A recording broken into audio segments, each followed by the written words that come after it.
Hi everyone, in this video I want to talk about calculation in chess. One of the most common questions that a master player gets asked in chess is how far ahead should I calculate when I'm playing? And there isn't a simple answer to that question. In essence, it all depends on the position as to how far ahead you should be calculating. And so I want to split this video into two parts. The first part considering, well, when do you need to calculate more deeply? And the second part considering if you are calculating, how should you best go about calculating the longer variations? As always, if you are new to the channel, don't forget to hit that subscribe button to never miss a video. And if you're enjoying this content, do hit the like button, do let me know in the comments, and any questions you might have, leave them down below and I'll get back to you on each one. So the position we're starting off with here is white to play, and this is a great example of where really you don't need to do any calculation at all. So in the position we can see that there's equal material for both sides.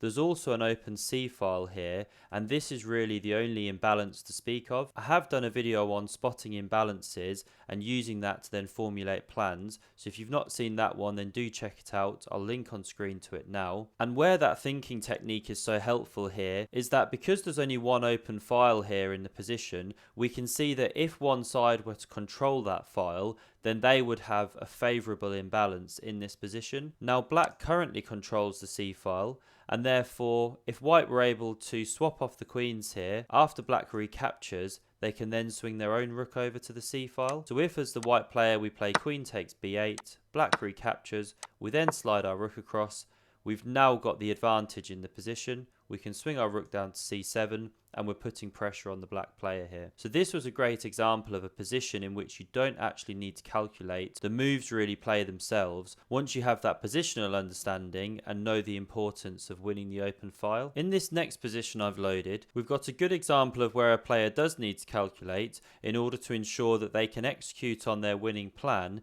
before their opponent does. Especially in these games where the kings are castled on opposite sides of the board, calculation is key because both sides will be looking to gain the initiative and attack the king usually, and therefore it really comes down to who can execute on that plan the fastest. So here we can see that the white pieces are stacked up on the A file here, looking menacingly down at the black king. We also have this bishop on c6 which is cutting down towards this a8 square, and so there's a very clear plan for white here to take the pawn on a6 and then deliver checkmate on either a8 or b7. Now black can't actually stop this threat because the pawn on c7 is completely trapped. There's no light squared bishop to oppose this one, and none of the other pieces can get back in time to defend. So it's white to move here, and taking on a6 is the obvious move. However, before we do so, we have to consider what black's threats are and what kind of counter punches they could launch. So we can see that there's a knight on e3, looking in at these squares here on f1 and g2. And there's also the rook on h8, the queen on h6, both looking down this h file in a battery, ready to check the white king. We also note that there's a bishop on e7 which might be able to spring into the attack at some point. So what white needs to calculate here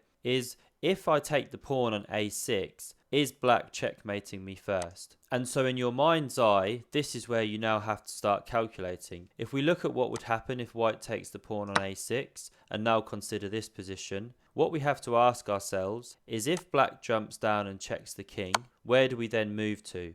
Well, there's only one move in this position. We escape with the king to f2, and now black really only has one move to continue the attack here, and that's queen takes g2. Note that if the bishop were to jump down and check from this diagonal, then we can simply take the knight on e3 and the king continues to run away. As it was in the game, the black queen took the pawn on g2, and now white runs away in the same manner by taking the knight on e3.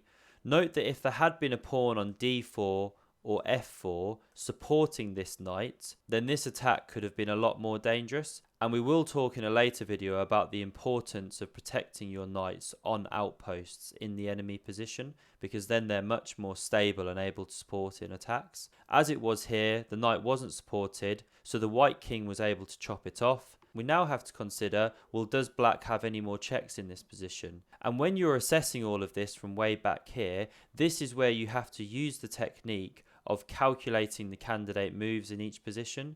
So once you take the pawn on a6, you have to consider all of black's possible moves, especially the checks. Now there was only really one plausible check and one response here, so it's quite easy to reach this position in your mind's eye. But then there were a couple of things to consider: a check from the bishop on h4, a check from the queen on g2.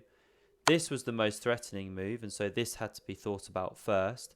Once we see that the white king can chop the black knight, then we have to get to this position in our mind's eye and consider what black could do here. Again, there's only one forcing move, and black needs a forcing move in this position because we're about to deliver checkmate on the queen's side. So black jumps in with the bishop, gives the check on g5, and this is where in our calculation we would needed to have realised that we can just slide the king away to this d3 square, and it's completely safe here. There's no checks along the light squares, black doesn't have a light squared bishop, and the queen's unable to continue checking because we can see that these pieces are all defended by other pieces. Again, a very important motif in chess: look to make sure your pieces are defending each other, and then tactically you'll usually be in a much more sound position to play the game. So from here, black really has nothing better to do but give some random checks to try and stave off the mate. Queen d2, let's say, knight takes d2, rook h3. We block the check here, black chops off the knight, we recapture, and now there's nothing left to do but accept that the checkmate can be given. Say black plays b5, and we jump in and deliver the checkmate. So this is a great example of where you will need to calculate some moves ahead at times, and so the key steps I would give around that is try and take the calculation in a logical order. So first look for your opponent's forcing moves that support the plan that they are trying to execute, and that will help you to consider the responses you might have to them.